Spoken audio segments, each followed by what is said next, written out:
हम कलयुग में हैं और अभी कलयुग को जाने में 4,26,878 वर्ष बाकी है।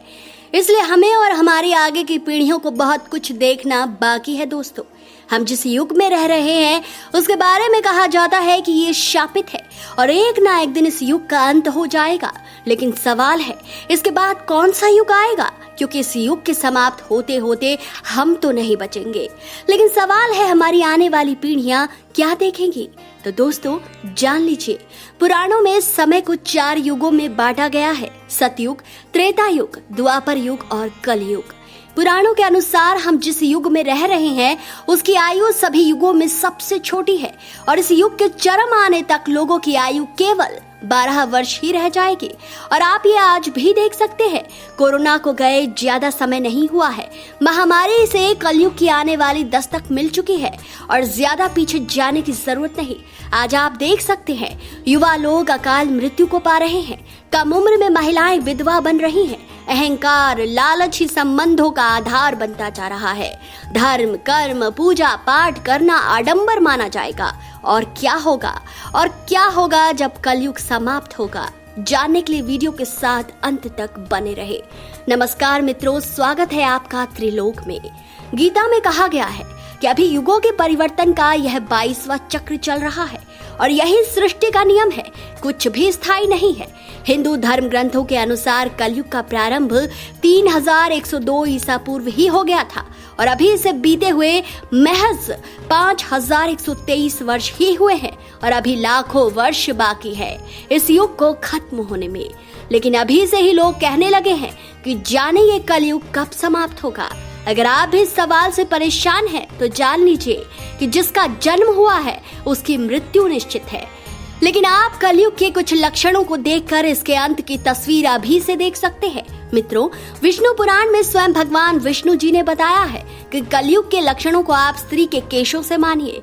इस युग में महिलाएं लंबे बाल नहीं रखेंगी, बालों को रंगा जाएगा, शरीर ही एकमात्र केंद्र होगा, पुत्र पिता पर हाथ उठा देगा, हर घर में कलेश होगा, कोई मिलकर रहना नहीं चाहेगा। ब्रह्म पुराण में बताया गया है कि लोगों में द्वेष और घृणा होगी, प्रकृति भी कठोर होती जाएगी, नदियां सूखने लगेगी, गाय दूध देना बंद कर देगी, पैसे कमाने के उद्देश्य से विद्या ली जाएगी, ब्राह्मण वेद बेचकर जीविका चलाएंगे, अपनी जाति के कर्म को छोड़कर दूसरों को ठगेंगे और तीनों समय की संध्या उपासना से बचेंगे। क्षत्रिय, धर्म और वैश्य भी अपने कर्म को छोड़कर बेईमानी करेंगे। पैसे के लिए लोग एक दूसरे की जान लेने से भी नहीं कतराएंगे।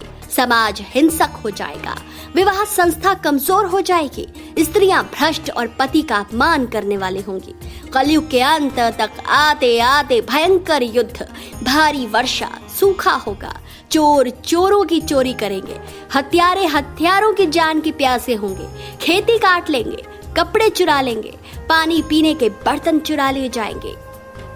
विष्णु पुराण में भगवान विष्णु ने कहा है कि कलयुग के अंत तक ब्रह्मा, विष्णु और महेश तीनों एक हो जाएंगे और कलयुग को समाप्त करेंगे।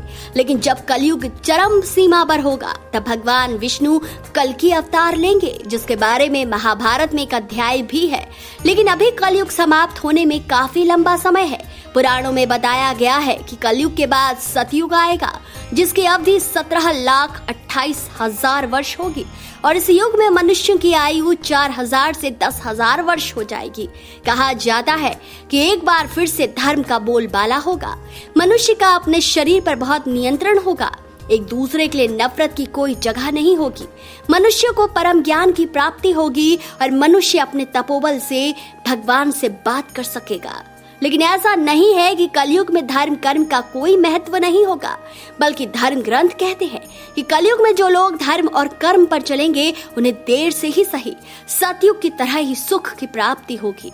तो यदि आप इस घोर कलयुग में सुख पाना चाहते हैं और सतयुग का आनंद लेना चाहते हैं तो अपने धर्म और कर्मों पर ध्यान दीजिए और समय रहते उसे सुधारिए ताकि पाप के भागीदार न बन सकें।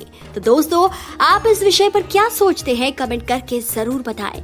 वीडियो पसंद आया है तो इस ज्ञान को ज्यादा से ज्यादा शेयर कीजिए।